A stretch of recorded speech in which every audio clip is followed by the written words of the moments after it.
નમસ્કાર મિત્રો, education with Jignesh ચેનલમાં તમારું સ્વાગત છે ને હું છું જિગ્નેશ. મિત્રો, આજના વિડીયોમાં આપણે જોઈએ કે અત્યારે હમણાં જ વિદ્યા સહાયક ભરતી 6 થી 8ના ઉમેદવાર મિત્રો જે દરરોજ પૂછી રહ્યા હતા કે અમારું કેટલે છે, શું અપડેટ છે. તો અત્યારે એમની કામ ચલાવો મેરિટ યાદી PML2 બહાર પડ્યું છે. તો જેવી રીતે અગાઉ મેં તમને વાત કરી લીધી કે ભાઈ 6 થી 8માં જે છે એ PML પરથી આવશે અને પછી FML આવશે એવું આપણે પહેલાં તમને કહેલું જ હતું. એનું કારણ એ હતું કે ભાઈ 6 થી 8માં PML આવ્યા બાદ જે પણ હાઈકોર્ટમાં જે પેલો જ્ઞાન સહાયક બાબતમાં કેસ થયો હતો અને એ માટે ડિગ્રી દૂર કરવા માટે જેને ચાલુ અભ્યાસ સાથે જે ડિગ્રી લીધી હોય, ચાલુ નોકરી સાથે જે ડિગ્રી લીધી હોય એ રિમૂવ કરવા માટે જે કેસ થયો હતો, તો એ માટે જે મંગાવેલો હતો ડેટા એ બધું રિમૂવ કરીને ફરીથી PML2 પ્રસિદ્ધ કર્યું છે. હવે આની અંદર જેને વાંધા અરજી હોય એ વાંધા અરજી આપી અને જે છે ફાઇનલ મેરિટ આવશે અને પછી જિલ્લા પસંદગી ચાલુ થવાની છે. તો શું છે સમગ્ર જાહેરાત એ આપણે જોઈ લઈએ. તો અહીં તમે જોઈ શકો છો, વિદ્યા સહાયક ભરતી ધોરણ 6 થી 8 ગુજરાતી માધ્યમ ભરતી વર્ષ 2024 જિલ્લા અને નગર શિક્ષણ સમિતિની શાળાઓમાં વિદ્યા સહાયક ભરતી 1 થી 5, 6 થી 8 2024ની જગ્યાઓને મેરિટના ધોરણે ભરવા મેરિટ યાદી તૈયાર કરવા માટે 1/11/24ના રોજ વર્તમાનપત્રમાં જાહેરાત આપવામાં આવેલી હતી, જેના અનુસંધાને ઉમેદવારોની કામ ચલાવ યાદી જે છે પ્રસિદ્ધ થયેલી હતી અને એમાં જે કેસ દાખલ થયેલો છે SCA જે 46/1/2025માં ઉચ્ચ પ્રાથમિક ધોરણ 6 થી 8ના ઉમેદવારો કે જેઓને જ્ઞાન સહાયક કે અન્ય ચાલુ નોકરી દરમિયાન કોઈ રેગ્યુલર અભ્યાસ કરેલ હોય તેવા ઉમેદવારો સંદર્ભે પિટિશનરોની રજૂઆત સંદર્ભે જરૂરી નિર્ણય લેવા સારું.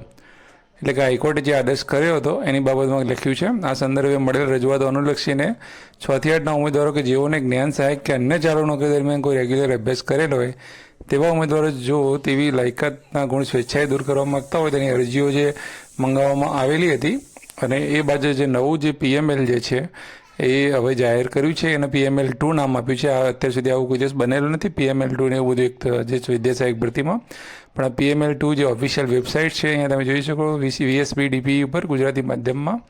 હવે આ જે 10/7/2025થી એટલે કે 6 વાગ્યાથી આજની તારીખથી લખેલું છે અને જે પણ આપણા વોટ્સએપ ગ્રુપને બધે જે છે એ મેરિટની જે PDF જે છે એ ભરતી થઈ ગઈ છે. તમારું PML તમે પહેલાં જે સ્ટાર્ટિંગમાં જે આવ્યું હતું 20 ફેબ્રુઆરીએ એ સમય જે હતું એ હવે ભૂલી જવાનું છે. આ PML તમારે જોઈ લેવાનું છે, તમારા માર્ક્સ પ્રમાણે બધું ઓકે છે કે નહીં.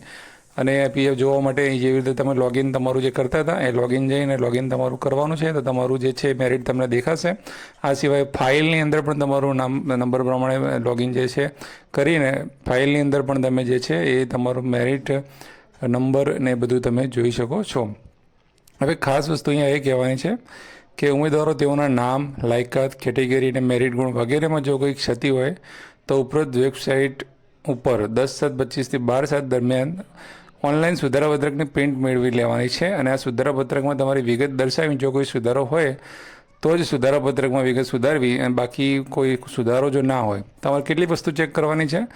નામ, લાયકાત, કેટેગરી અને મેરિટ ગુણ. આની અંદર જો કોઈ ડિફરન્ટ તમને લાગે છે કે ભાઈ મારું આટલું ઓછું મતલબ વધારે બને છે ને ઓછું આવ્યું છે કે કંઈ નામમાં ભૂલાઈ છે, કેટેગરીમાં ભૂલાઈ છે, તો જ તમારે જે સુધારાપત્રક જે છે એ આપેલું છે ઓનલાઈન તો જ તમારે ડાઉનલોડ કરવાનું છે, નહીં તો તમારે ડાઉનલોડ કરવાનું નથી. અને જો કોઈ એવું પ્રોબ્લેમ હોય તો તમારે 11/7/25થી 12/7/25ના રોજ 11થી 100 વાગ્યાના સુધીમાં જે પણ સ્વીકાર કેન્દ્ર હતું એ જગ્યાએ તમારે નવી વિગતો જે છે ઉમેરીને તમારે ત્યાં આગળ આપવાની છે. હવે જે વિગતોનો સુધારો કરવાનો હોય તેના સમર્થનમાં જરૂરી આધાર પુરાવા જોડીને સુધારાપત્ર ઉમેદવારે પ્રથમ અરજીપત્રક સબમિટ કરાયેલ સ્વીકાર કેન્દ્ર ઉપર રૂબરૂ જઈને જમા કરાવવા શકવાનું છે. બરાબર, એટલે તમારે રૂબરૂ જઈને ત્યાં જમા કરાવવાનું છે જે પહેલાં સ્વીકાર કેન્દ્ર હતું એના ઉપર. અને સુધારામાં રજૂ કરેલ વિગતના અસલ પુરાવા સિવાય વાંધા અરજી કોઈપણ સંજોગોમાં સ્વીકારવામાં આવશે નહીં, તેની ખાસ નોંધ લેવી.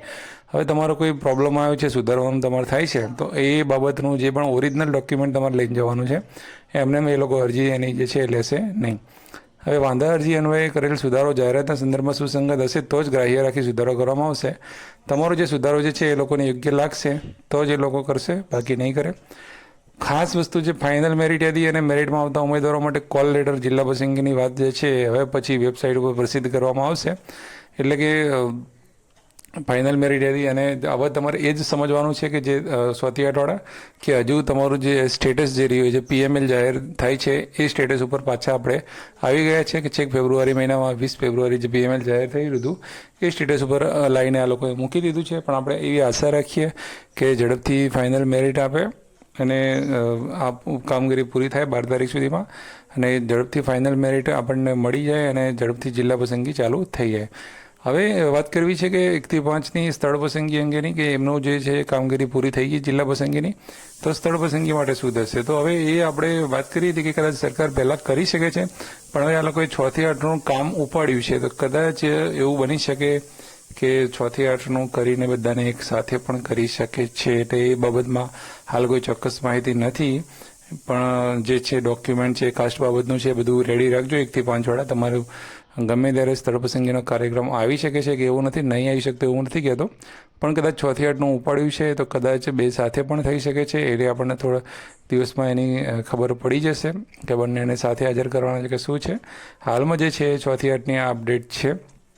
અગાઉ જે કંઈ બી બીજો તમારો કોઈ પ્રશ્ન હોય તો તમે કોમેન્ટમાં જણાવી શકો છો. પણ આ જે PML2 જે રહ્યું એની અંદર તમારે જો PML1 હશે એની અંદર ને આની અંદર જે પણ જ્ઞાન સહાયકવાળા જે મિત્રો નીકળી ગયા છે ડિગ્રીવાળાને લોકો, એના કારણે ઘણો એવો ફરક પડ્યો હશે, તો એ તમે જોઈ લેજો. અને એના ઉપરથી મેરિટ જે છે એ કેટલું ડાઉન જશે કે કેટલું આગુ પાછું થાય છે. અગાઉ આપણે વિડીયો જે છે આપણી ચેનલ ઉપર બનાવેલા જ છે. ટેટ 2ના ભાષાનો, સામાજિક વિજ્ઞાનનો, ગણિત વિજ્ઞાનના બધા આપણે વિડીયો બનાવેલા છે. પણ હવે નવાસરથી આપણે મેરિટ યાદીનો અભ્યાસ કરીશું. એની અંદર શું કંઈ ડિફરન્ટ આવ્યો છે કે એવું કંઈ હોય તો એ જોઈને ફરીથી આપણને તમને મેરિટ આપવાનો પ્રયત્ન કરીશું. તો 6 થી 8ના જે પણ મિત્રોએ આપણી જે છે ચેનલ સબસ્ક્રાઈબ ના કરી હોય તો કરી લેજો. તમારું તમામ ફાઇનલ મેરિટ સુધીની અને જે પણ જિલ્લા પસંદગીની અપડેટ જે રીતે આપણે 1 થી 5ની આપતા હતા એ તમામ અપડેટો છે એ આપણે તમને આપવાનો પ્રયત્ન કરીશું. તો ચોક્કસથી જોડાઈ જજો અને આ વિડીયો જે છે તમારા 6 થી 8ના જેટલા પણ ગ્રુપ હોય એ બધી જ જગ્યાએ તમે જે શેર કરજો તો તમામ લોકોને માહિતી મળી રહે. આજે 1 થી 5ના અને 6 થી 8ના બંનેના અન્ય મધ્યમ અને દિવ્યાંગ ભરતીના ઉમેદવારોની સ્થળ પસંદગી હતી. એ લોકોને ઓર્ડર મળી ગયા છે અને એ લોકો આવતીકાલથી 7 દિવસની અંદર જે છે એ શાળામાં હાજર થઈ શકશે. આજે એવી અપડેટ હતી આપણને કે ભાઈ 1 થી 5ની અને 6 થી 8ની બંને પણ સાથે મળે આપણને, એટલે કે 1 થી 5ની સ્થળ પસંદગીનો કાર્યક્રમ આવી જાય એવી શક્યતા હતી. પણ હજુ એવું નથી કે નહીં આવે. તો એ રીતે જે ફરીથી એકવાર વાત કરી લઈએ કે બંનેનું કદાચ સાથે પણ આવી શકે છે અને અગાઉ પણ આવી શકે છે. બરાબર છે. અને ગઈકાલે આપણે જે વિડીયો ફાઇનલ જે અપડેટનો મૂક્યો હતો એની અંદર તમે લોકોએ તમારા ઘણા બધા સારા એવા પ્રતિભાવો જણાવ્યા છે અને ખૂબ જ તમે આપણી કામને સરાહના કરી છે. એ બદલ ફરીથી બધાનો દિલથી આપણે આભાર વ્યક્ત કરીએ છીએ. તો વિડીયો જરૂરથી બધા જોડે શેર કરજો અને આગામી તમામ અપડેટ માટે ચેનલને સબસ્ક્રાઈબ કરી લેજો. જય હિન્દ, જય ભારત. Thank you.